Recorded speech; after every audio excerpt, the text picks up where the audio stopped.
मांस खाना सही है? आपके यहां भरपेट दाल चावल साग सब्जी मिलती है कि नहीं? फिर देखो, मांस वो लोग खाएं जहां खाने पीने की व्यवस्थाएं ना हो। अब जैसे कहीं दाल नहीं होती, कहीं चावल नहीं होता, कहीं गेहूं नहीं होता, साग सब्जियां नहीं होती, सिर्फ मछली है, समुद्र का किनारा है, तो भाई जहां कुछ नहीं होता वहां जीवन चलाने के लिए मछली खाना उनकी मजबूरी है। अमेरिका में सुअर खाया जाता है। अमेरिका के लोगों की सुअर खाना मजबूरी है। कुछ होते ही नहीं है वहां। होता भी है तो साग सब्जियां कहां होती हैं वहां तरीके की, जैसे हमारे भारत में पाई जाती हैं। इंग्लैंड में एक भी नीम का पेड़ नहीं है, एक भी पीपल और वट वृक्ष का पेड़ नहीं है। वहां टमाटर नहीं हो सकता, 12 महीने सर्दी है। वहां पे साग सब्जियां नहीं हो सकती। प्रकृति ऐसी है, वहां का सिस्टम ऐसा है, तो वहां के लोगों का मांस खाना मजबूरी है, नहीं है, क्योंकि वहां साग सब्जियां दाल रोटी की व्यवस्थाएं। अमेरिका लंदन की स्त्रियों को रोटी बनाना आता ही नहीं है, नहीं आता ना।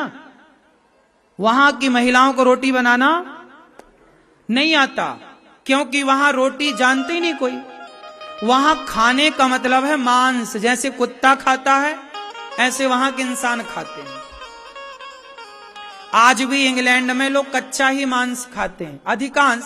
कुछ पका खाते हैं, पका के ओवन में रख दिया, पक गया बस, वरना कच्चे ही स्लाइड कर करके काट के कच्चे ही खाते हैं।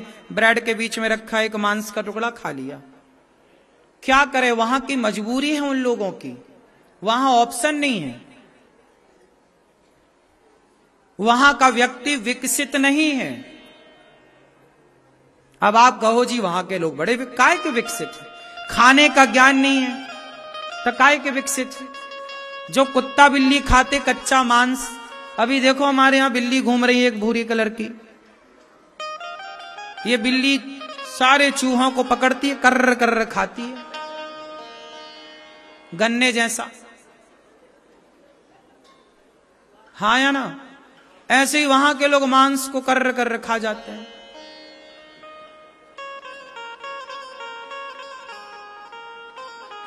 तो वहां के लोग विकसित नहीं है। वहां के लोग नहीं जानते कि खीर कैसे बनती है, वहां के लोग नहीं जानते कि हलवा कैसे बनता है, वहां के लोग नहीं जानते कि पराठे कैसे बनते हैं, वहां के लोग नहीं जानते कि 56 भोग कैसे बनता है।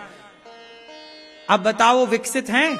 वहां के लोग नहीं जानते कि हल्दी क्या होती है, धनिया क्या होती है, मेथी क्या होती है, मसाले सब प्रकार के मिला के जब बढ़िया पड़ते हैं तो स्वाद बनता है। वहां के लोग नहीं जानते। हाँ, हमारे देश में आक्रांता जानते हो पहली बार काहे के लिए आए? मसाले लूटने के लिए, कि यहां मसाले होते हैं, हल्दी वल्दी होती, चलो लूट के लाएंगे। पहले इस देश से सोने की चिड़िया, सोना किसे कहते हैं? हल्दी को। हल्दी की गांठ कैसी होती है? सोने के कलर की होती है। बोलो हां, बोलो हां।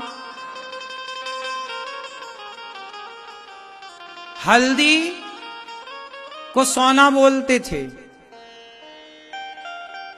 हमारे यहां का सोना हल्दी ही है।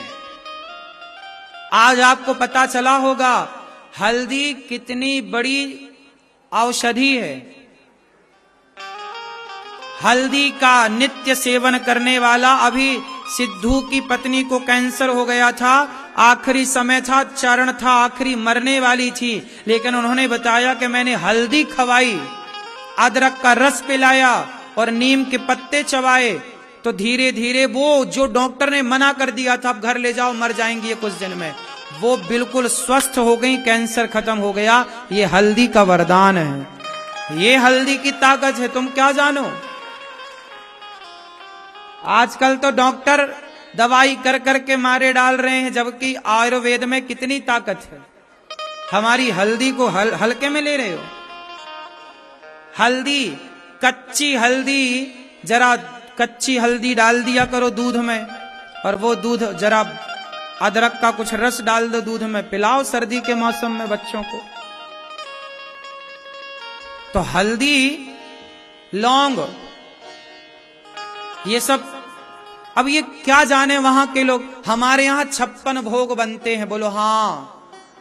हमारे यहां भगवान दूध से नहाते हैं, भगवान को 56 भोग लगता। वहां क्या जाने 56 भोग, वहां केवल सुअर का मांस, और क्या है। इसलिए विकसित वो नहीं है। तुम्हारी दादी अम्मा अनपढ़ थी पर 56 प्रकार का खाना और खिलाना जानती थी, वो पढ़ी लिखी है, वो विकसित थी। तुम्हारी अनपढ़ नानी, अनपढ़ दादी, वो विकसित है। बोलो जिसको रोटी बनाना नहीं आता वो विकसित है, या तुम्हारी अनपढ़ दादी को 56 भोग बनाना आता था, वो विकसित थी। कौन विकसित है? तुम्हारी अनपढ़ दादी अम्मा सूर्य के प्रकाश को देखकर समय नाप लेती थी, कितने बज गए। घड़ी नहीं होती थी पहले, लेकिन तुम्हारी दादी नानी को पता होता था कि अभी कितना बजा है। बोलो हाँ। कैसे पता लगता था?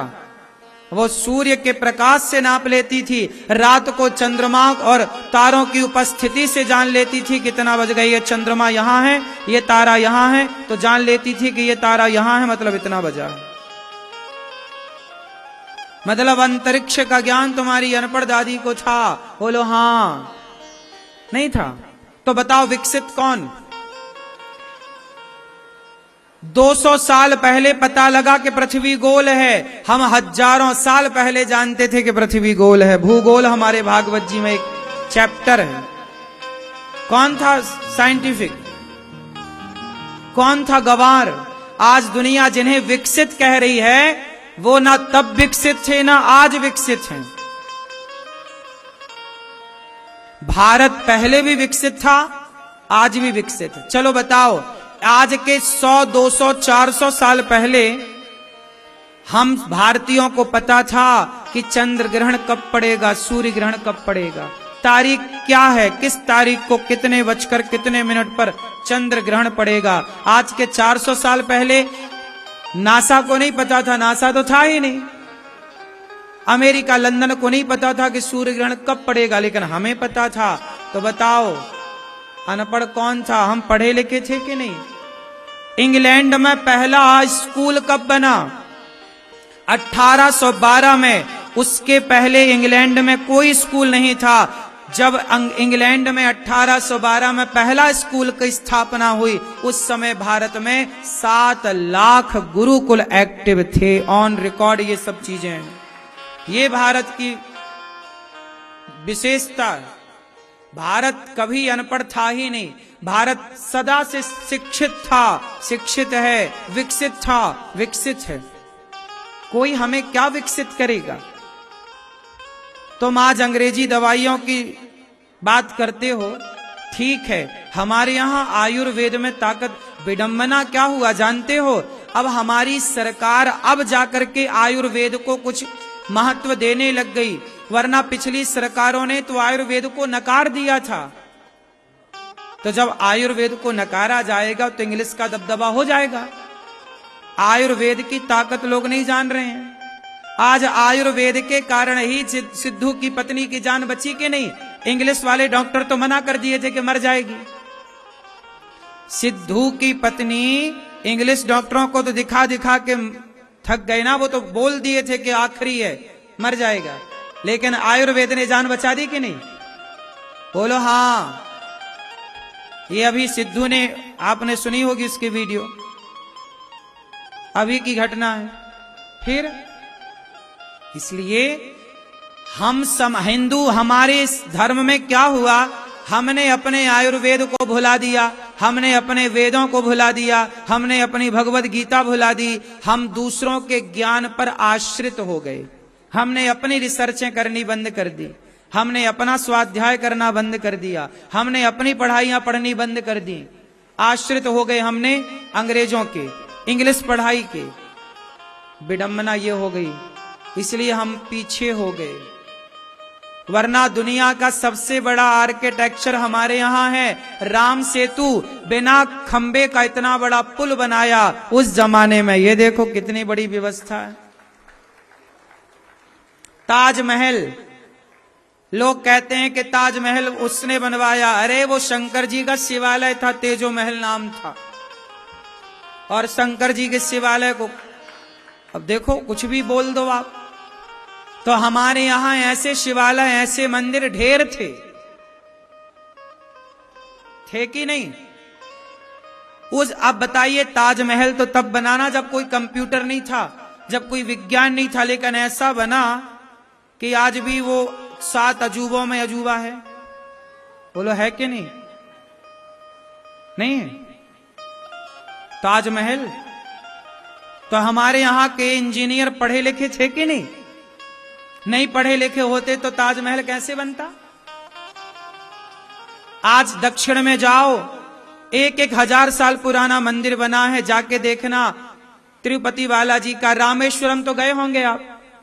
रामेश्वरम का मंदिर कितना विशाल, कितना बड़ा है, कितने सारे कॉलम एक साथ पत्थर के एक से खड़े हैं, कितना सुंदर दृश्य है, उस जमाने के इंजीनियर ने बनाया। तो क्या हमारे यहां कोई शिक्षा नहीं थी? हमारे यहां पुराने महल बनते थे, आज भी 1-1 हजार साल पुराने हमारे यहां जाके देखो। राजस्थान में महाराणा प्रताप का किला मिल जाएगा, झांसी की रानी का किला झांसी में मिल जाएगा। ऐसे हमारे भारत में नाना प्रकार के किला हैं। ये सब किला किसने बनाए थे?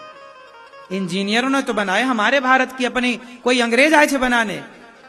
अंग्रेजों के पहले से किला है, मुगलों के पहले से किला है। बोलो हाँ। तो हमारे यहां कोई शिक्षा कम थोड़ी थी, क्या नहीं था? हमारे गांव में 2-3 तालाब हुआ करते थे। हर गांव में क्या होते थे? तालाब, ताकि बारिश का पानी तालाब में इकट्ठा हो और सारे गांव भर के लोग उस तालाब का पानी साल भर पीते थे। उसी तालाब की पानी से दाल पकती थी और चावल पकते थे। आप में से कितने लोग इस बात को जानते हैं कि पहले लोग तालाब के पानी से ही दाल सब्जी बनाते थे? कितने लोग इस बात के साक्षी हैं? आप जानते हो तालाब, छोटे छोटे तलैया। हर गांव में, मेरे गांव में भी एक तालाब है छोटा सा। पूरे गांव भर के लोग उसका पानी, उसमें नहाते, मछलियां होती उसमें, और पानी बिल्कुल साफ। और लोग उसी का पानी भर के, पहले नलवल था ही नहीं, ये हैंडपंप जो था, ये आज से देश 1947 में तो आजाद हुआ, 47 के बाद नल खोदने चालू किए। पता है आपको? 50 के बाद ये गांव गांव में जो नल खुदा हैंडपंप ये वाला, इसके पहले क्या था? बोलो, कुआं। पहले लोग काय के पानी पीते थे? कुएं का पानी पीते थे, तालाब का पानी पीते थे। तो पहले के लोग कितने वैज्ञानिक थे कि गांव में एक तालाब बनाते, बारिश का पानी उसमें भरता और साल भर पीते। और आज तुम पढ़े लिखे हो, पहले के लोग इतने वैज्ञानिक थे कि पानी ऊपर था कुएं में और तालाब में। आज तुम पढ़े लिखे हो तो पानी इतना नीचे चला गया कि 1000 फीट खोदने पर भी पानी का कहीं अता पता। अब ये तुम पढ़ गए, तुम पढ़े क्या, प्रकृति को तबाह कर दिया। पहले अनपढ़ थे तो पानी ऊपर था, अब पढ़े लिखे हो गए हो तो पानी 1000 फीट नीचे चला गया। बोलो हाँ, क्यों भैया बात सही है कि गलत है? सही है। फिर पहले के लोगों ने भी विकसित, अपने आप को विकासशील किया, बनाया सब प्रकार से जितना उनके पास समझ थी। लेकिन पहले के लोगों ने प्रकृति को बिल्कुल क्षति नहीं पहुंचाई। आज जितना विकास हुआ, इससे प्रकृति डैमेज हो गई। इसलिए हम कहते हैं कि अपने धर्म को जानो, अपने धर्म ग्रंथ को समझोगे तो आप बहुत अच्छा निर्माण कर पाओगे, बहुत अच्छा विकसित भारत देख पाओगे और अपने शास्त्रों के अकॉर्डिंग यथार्थ निर्माण करो।